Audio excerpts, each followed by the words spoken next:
thanks for tuning in to Turn to the Stars. My name is Andrea Clem, and today we're going to be talking about what 2014 is going to bring. And very last day, today is the very last day of 2013, and I'm excited about 2014. A whole new year is coming, and I want to tell you about some of the things coming up in January. First thing I want to talk about is the Psychic Holistic Fair, this will be the 22nd bi-monthly Psychic Holistic Fair at Turn to the Stars, and it is going to be on Saturday, January 18th at the Yard Seafood and Steakhouse Restaurant in Manchester, New Hampshire. And the theme of this fair is Together We Shine event. And it's always so interesting how these fairs always shape up around the theme. And we have a really great lineup of different readers and vendors, and we actually have a guest author, Peg Jones, who is offering a free lecture and book signing. So I'm going to go ahead and play a video that I created especially to show you everyone who is participating in this fair. So I'm going to play that and be right back.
Well, thanks for joining me and watching that video. As always, the fairs are really, the intention is to raise the awareness of our community to the quality of holistic healing. And I hope you'll join us as we enter into the new year with actually, this is going to be our 4th year of facilitating these fairs, and so we're really excited to invite you, and we look forward to seeing you there. And moving on, I do want to talk about in today's show about Venus Retrograde, which started on the winter solstice, December 21st, and it is truly a time between December 21st and January 31st. It's almost a little bit more than a month. A time that this planet Venus, the planet of beauty and harmony and relationships, it's a great time to be reflecting on past relationships, love interests, and the structure of the things that we value. And this energy is able to guide you to take a look at the way you've managed your money and your values. It's a great time for going back over these things and help you to realize different ways for management moving forward. Venus is about the things that we value, and Venus in Capricorn is about the structures, and Venus does want to express love in some way, and through Capricorn it's through the structures around us and the building of structures. But while Venus is retrograde, we are examining that in our lives. So I have this really great video that I put together to give you a little idea of this really incredible pattern that Venus forms over a course of 8 years in our solar system. So I'm going to play that and be right back.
So as you can see, the beautiful rose that Venus draws this pattern in our solar system of, and Venus, as I said before, is the planet of harmony and beauty, and it has the most circular orbit of all the planets in our solar system. And the Sun and Venus, they do transit together. They sort of move together around the Sun, and they do form something, as you saw in that video, a pentagram shape. And it's on the path that they take over the course of an 8-year period. It's really interesting because astronomers define this as a synodic cycle, which is the root for, the root of the word synod is place of meaning. So when it's graphed, these patterns that Venus forms become this pretty geometric picture, as you saw, the rose. So the synodic cycle is the time between the closest contacts of Earth and Venus, which is about 18 to 19 months, and it happens at equal distance points around the zodiac. And it takes 8 years, as you heard me say before, for the conjunction to return to completely or approximately the same position where it started. And so I'm going to show you a little video. This is a very short clip video, but because the origin of the word pentagram, of the diagram of the pentagram, comes from this motion of the Earth and Venus, it's a very interesting thing to look at. So I'm going to play a short clip which can show you exactly this path that Venus and the Earth takes. I'm going to play that and I'll come right back.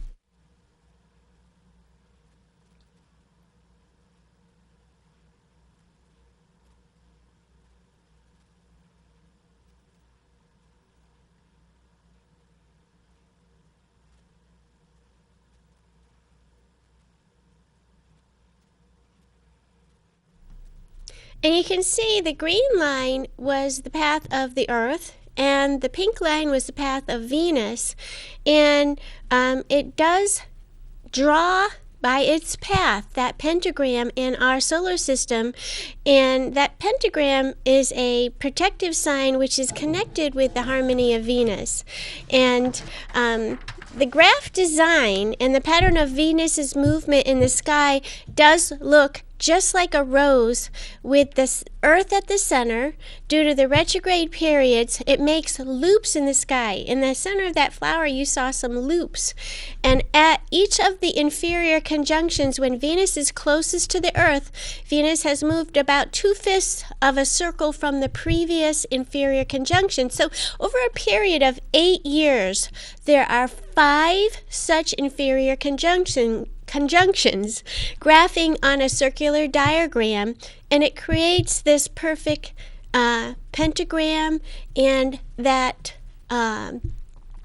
the rose that you see, that is actually formed by the retrograde periods over a period of time with Venus. So as 2013 does come to a close, which is today, I just wanted to take a minute and wish everyone who watches Turn to the Stars, you and your families and everyone out there, a very happy, prosperous, joyful, and harmonious new year in 2014.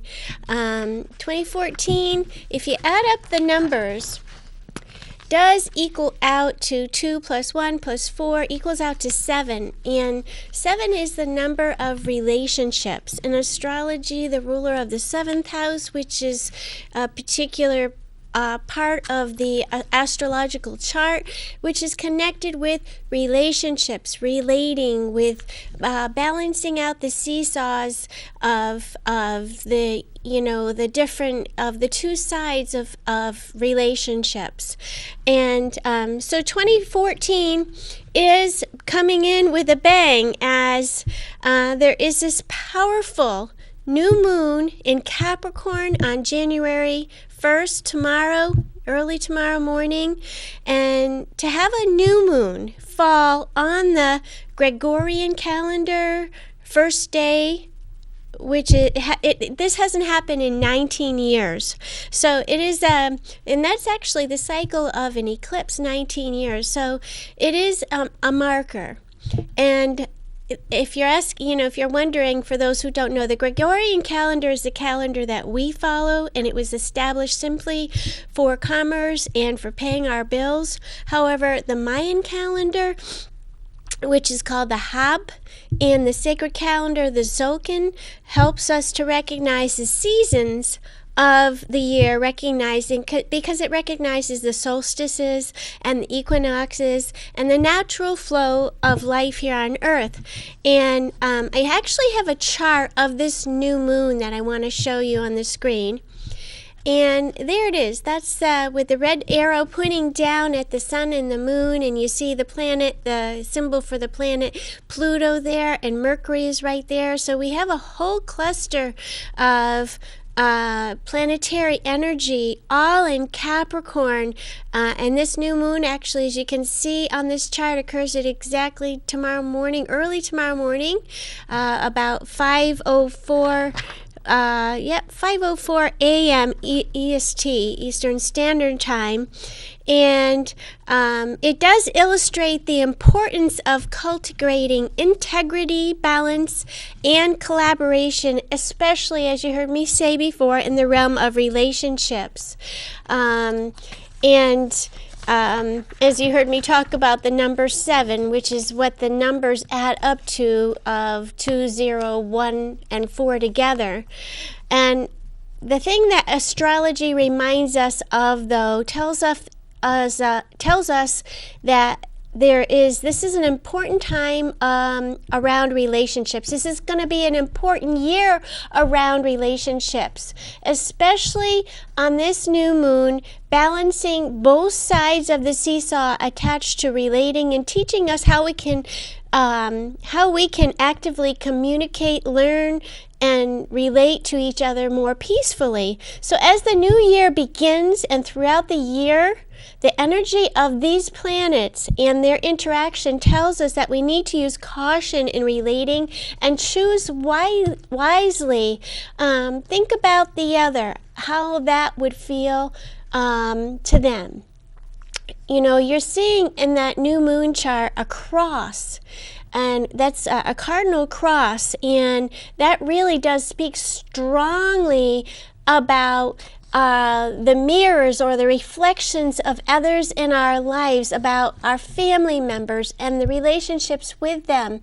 It also speaks about thinking about our actions and slowing down to consider, is this something that would bring peace and harmony, or is this something that's going to be difficult? We're all changing, all of us, on a cellular, on a root level. Everyone is changing. And as you can see by this chart, with this new moon, it is part of a very complex alignment which involves 5 oppositions, 10 squares, which intensifies this grand cardinal cross, which is in place. We see Mars in Libra, we see Jupiter in Cancer, Uranus in Aries, and Pluto in Capricorn, forming that cardinal cross. Is a very, very powerful, complex planetary aspect configuration, which is going to be ongoing. This grand cardinal cross energy increases the push for radical change in the world, because what you're looking at here is a universal chart, which means that this is energy that is affecting everybody in their individual personal lives, as well as all of us collectively here on Earth. So that Capricorn new moon, which you see over there with the arrow pointing down to the red arrow, Capricorn is the shaper of form and is most concerned with physical manifestation, and form is the shaper of our consciousness. So Pluto, we see Pluto in that collection of planets there on the new moon, and what that means is it's impelling us to eliminate or transform the old structures in our lives, which can mean leaving. For instance, leaving an unsatisfying career or job or an unhealthy relationship, old self-images and or unsustainable ways of life. And Pluto rips away, it has a very powerful way of saying, okay, this is a time of a new beginning, which brings us to our realization of our desires of our higher self, the desires of the higher self, which is usually very different than the desires of our ego. So this new moon does hold the energy of new beginnings. Every new moon does, so every month we get a chance to start something new. This one is especially interesting because it is a time where we we've been going through a lot of change here on Earth, and especially around the last eclipse, solar eclipse, which was in November, the beginning of November. This particular new moon is really providing us with the with a realistic look at what changes we are dealing with, which are in our path. And it is truly changing our old habit patterns. That's really a big part of this new moon. So this new moon does hold an energy of new beginnings. And the timing aligns very nicely with setting intentions of how you'd like to change your life and find more purpose and success. And this new moon occurring on New Year's Day, it's a great time for listing your intentions or your accomplishments, what you hope to accomplish in 2014. And it's interesting because New Year's Day is simply is giving us a very small taste of the many planetary processes which will take place in 2014. And like I talked about earlier, the cardinal cross will return more than just at this time and bring periods of transformation, challenges, freedom, and clarity. So there's a lot of growth that is occurring. And it's very important for us to respect this time and realize that we are in the midst of some very big growing pains as human beings. And Venus is retrograde until January 31st, and it is, again, I want to remind you, it's also in the sign of Capricorn, and it begins a new 2-year cycle for the emerging divine feminine. We're moving into deep body resonance of greater responsibility for right use of our resources, both personally and collectively. So the next thing that we're going to see happen is in 2014 is Mars is going to go retrograde in the sign of Libra on March 1st until May 19th. And Mars was one of the planets that was in that configuration of that cardinal cross. And because of its retrograde period, it'll be in the sign of Libra until August of 2014. So that's very important for all of us because Mars is usually only in a sign for about 40 days. So it's telling us that we have some important work to do around the issues of relating to each other in our personal, professional, relationships, and so there'll be a lot of Libra themes in 2014. One thing I want to point out too, in the meantime, there's something sparkly to look forward to around midnight tonight. The triple star, Sirius, the brightest fixed star in the sky, is found directly overhead on the midheaven, and this happens every New Year's Eve, and what it does is it infuses the Earth with its starry energy. And Sirius is the brightest star in our sky. In antiquity, it was known as the Shining One or the Scorcher. The Egyptians called Sirius Isis and built their calendar around the rising and setting of this magnificent star. So in addition, the Egyptians felt that Sirius could bring immortality to humans. But it's unbeknownst to most of the people in the world. Our New Year's Eve celebration is a celebration of Sirius's presence directly overhead at midnight. And it's interesting because in New York's Times Square, they have a huge ball of light that drops at midnight. And it just gives me a picture of a very similar picture to what Sirius does up in our universe. So we do mark this midnight moment by jumping for joy as the rush of this energy and this vital connection surges through us. So I do want to wish everyone a very happy New Year and remind you about January 18th, that very special event that we are holding at the yard. Invite everyone to come, and also tell everyone that, when you're looking for answers, turn to the stars. I do. I find it to be a wonderful, wonderful tool for managing my life, my family, and that's what I do every single day. So turn to the stars. You'll find your answers there. Everyone, I hope you have a wonderful, wonderful New Year's Eve, safe, And I will see you next year. Take good care.